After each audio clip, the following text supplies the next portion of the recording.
Le projet planifié mais mis en œuvre par l'ONG Acted en partenariat avec l'Institut de recherche en sciences et technologies pour l'environnement et l'agriculture. Soutenu par le ministère de l'Économie, des Finances et du Plan dans le cadre du programme d'accompagnement des initiatives citoyennes de la société civile PAISC. Nous sommes aujourd'hui dans le cadre d'un atelier de partage du projet de planification de l'assainissement par stimulation et modélisation. Donc c'est un projet de planification dans le secteur de l'assainissement. Ce qu'il faut aujourd'hui rappeler, c'est qu'il y a eu un appel à projet qui a été lancé et qui a permis de sélectionner l'ONG Acted en partenariat avec l'Institut de recherche et Esther.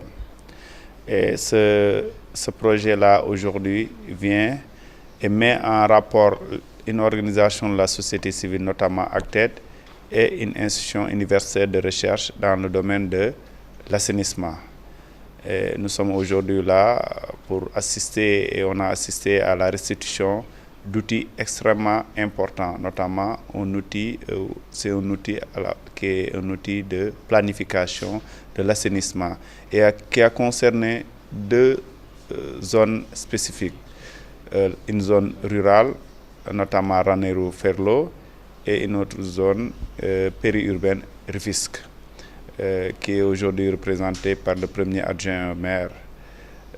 Cet outil-là va être donc porté, c'est notre recommandation forte, par une plateforme. Il est localisé en milieu urbain, à Rufisque et en zone rurale, dans le département de Ranérou-Ferlo. Ce projet vise à aider les citoyens à prendre part à l'amélioration de la gestion des eaux usées sur leur territoire. Les jalons d'une nouvelle manière de gérer l'assainissement, avec une approche participative dans un cadre réunissant l'ensemble des acteurs. C'est un projet qui a permis la collaboration d'acteurs de nature diverses.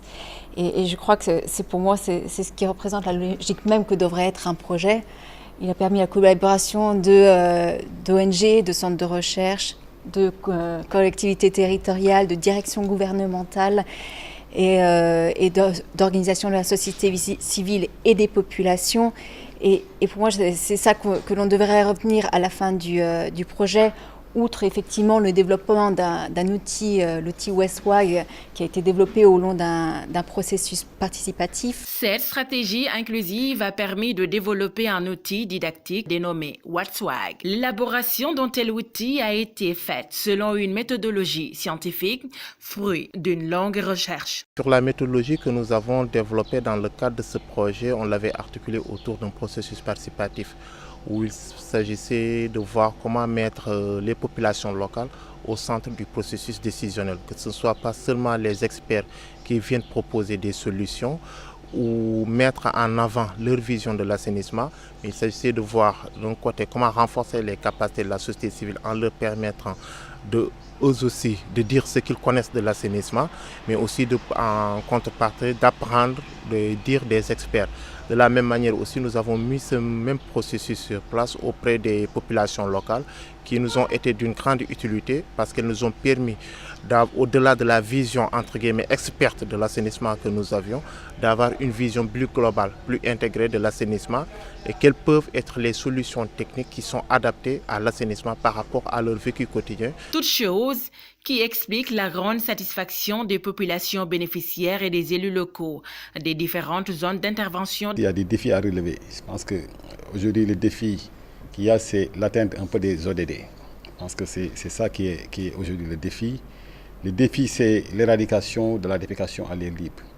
Le défi, c'est en tout cas faire accéder aux populations donc aux ouvrages d'assainissement donc améliorés.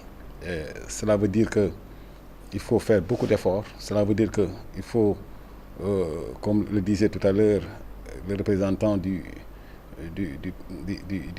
PAIC, il faut mettre en place rapidement donc, des cadres de concertation, c'est-à-dire des plateformes. La plateforme là, elle est importante. Je pense que la direction de l'assainissement est en train de travailler avec l'ensemble des acteurs sur la mise en place de cette plateforme-là. Même si le projet Planissime arrive à terme au mois de décembre 2018, cet important résultat permet aujourd'hui aux acteurs de la société civile sénégalaise, aux élus locaux et aux populations ciblées de porter le plaidoyer pour une amélioration de l'assainissement avec l'accompagnement des décideurs politiques. Je me réjouis de ce projet à tête Planissime que l'intercommunalité de la ville de Rufisque a bien su loger au niveau de la commune de Rufisque et plus particulièrement dans la zone de Santayala qui regroupe les 6 quartiers. Et ce projet qui a débuté en 2017 et qui va s'achever bientôt, et j'ai dit à monsieur le représentant du ministère de l'Hydraulique et que ce projet-là vraiment était venu à son heure. Depuis l'avènement de la décentralisation en 1996, et aussi dans la communalisation intégrale de 2014, c'est la première fois que Rufisque Nord bénéficie d'un tel projet d'études et de recherche. Bien vrai que ça a touché que 6 quartiers sur 52 quartiers, sur une population de 100 et quelques mille habitants, mais quand même nous nous réjouissons de ces études et de ces recherches qui ont été déjà effectuées au niveau de la commune de Rufisque Nord.